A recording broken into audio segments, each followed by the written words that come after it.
Hello everyone. Today I will show you how to replace the battery.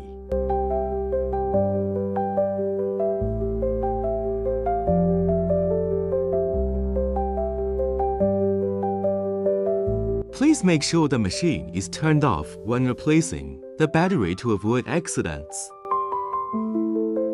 Use a screwdriver to unscrew the screws or gently pry open the buckle to open the battery box.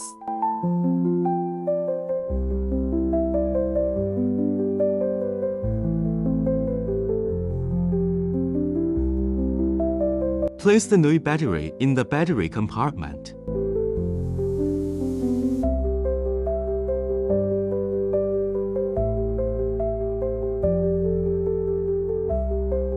Make sure the positive and negative terminals on the battery match the connectors.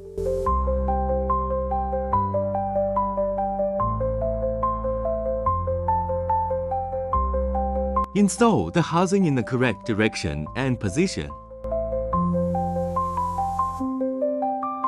Tighten the screws or retaining ring.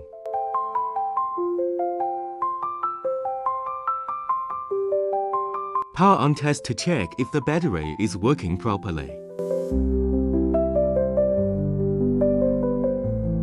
Thanks for watching. See you next time.